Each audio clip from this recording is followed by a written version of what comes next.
Olá, a paz do Senhor Jesus. Eu sou o pastor Silas Daniel e hoje nós estaremos respondendo ao seguinte questionamento.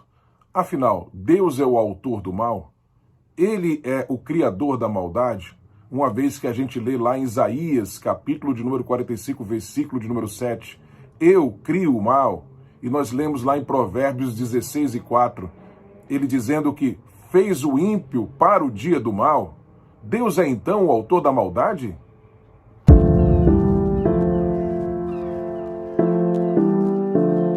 Bem, inicialmente é importante dizer que, à luz do texto sagrado, Deus não é o criador do mal. Deus criou, sim, o livre-arbítrio a partir do qual o mal passou a ser uma possibilidade, o pecado passou a ser uma possibilidade. Mesmo assim, ele poderia ser evitado. No outro vídeo, nós vamos falar sobre por que a queda foi possível e por que ela poderia ser evitada e por que Deus permitiu que ela acontecesse. Mas isso é um tema para outro vídeo. O mal, ele surge do mau exercício do livre-arbítrio.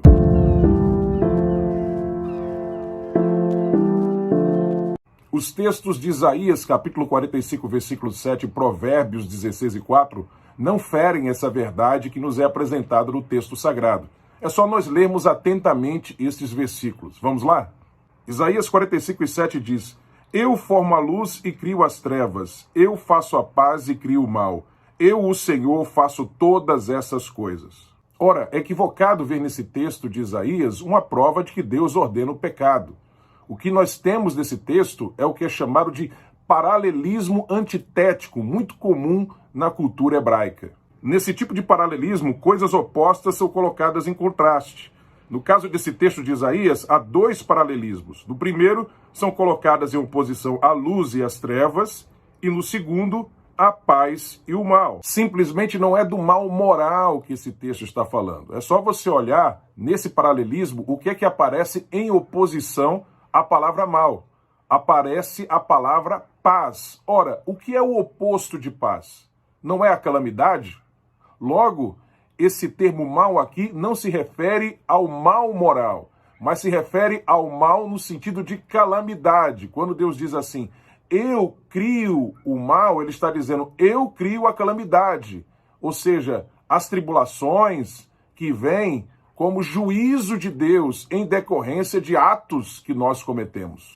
É o mesmo caso em outras passagens do Antigo Testamento, como em Jeremias 18 e 11, quando em resposta ao mal moral do povo de Judá, Deus disse que enviaria sobre eles o mal no sentido de juízo, como em Amós 3 e 6, que fala do anúncio de um juízo divino sobre uma cidade, e como em Lamentações 3 e 38, quando o profeta fala que da boca de Deus saem tanto bênçãos, o bem, quanto juízo, o mal. Em suma, Deus não ordena o pecado, Deus ordena o juízo. E Provérbios 16 e 4? Lá está escrito, o Senhor fez todas as coisas para os seus próprios fins e até ao ímpio para o dia do mal. Com base nessa passagem, há pessoas que defendem que não apenas Deus criou o mal, como também Deus predestinou algumas pessoas para se perderem eternamente. Mas isso não é verdade, por vários fatores. Em primeiro lugar, a Bíblia afirma expressamente que Jesus morreu por todos os ímpios, tanto por aqueles que haveriam de se perder, como por aqueles que haveriam de se converter. Logo, como é que os ímpios podem ter sido predestinados para o inferno se Jesus morreu por todos eles e muitos deles hão de se salvar? Em segundo lugar, a Bíblia afirma também que Deus não criou nenhum ser humano para a condenação eterna. Muito ao contrário, João 3,16 afirma, palavras do próprio Jesus, que Deus ama a todos os seres humanos. E Pedro vai escrever na sua segunda epístola que o desejo de Deus, a vontade precedente de Deus, é que ninguém se perca.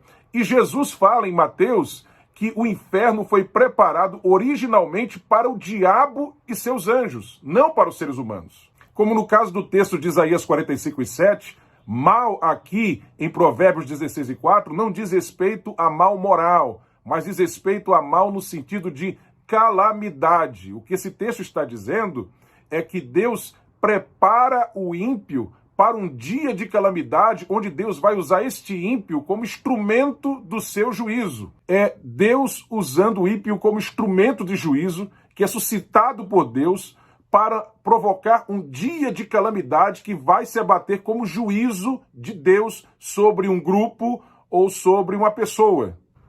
Lembrando ainda que a Bíblia diz que até a ira do ímpio, permitida por Deus, redundará ao final em louvor a ele. Além disso, há muitas passagens bíblicas que evidenciam esse princípio de Deus usando o ímpio como instrumento de juízo. Enfim, Deus não é o criador do mal moral, Deus não ordena o pecado. Muito ao contrário, a Bíblia mostra que ele é moralmente perfeito, sem pecado, impossível de pecar. Ele é bom e a sua bondade dura para sempre. Sobre esse assunto ainda, nós vamos tratar no próximo vídeo, quando nós vamos falar sobre a queda de Adão. Como eu disse, nós precisamos falar ainda, para completar esse assunto, sobre por que Deus permitiu a queda e por que a queda foi possível. Mas isso, repito, será para o próximo vídeo, ok? Queridos, eu gostaria de lembrar você de assinar o nosso canal para que você possa saber toda vez que nós tivermos um vídeo novo e também compartilhar este vídeo e outros aqui do canal para o maior número possível de pessoas, para que mais pessoas sejam abençoadas através do conteúdo que produzimos com tanto carinho aqui para abençoar vidas. Até o nosso próximo encontro, então. Um abraço. Até lá.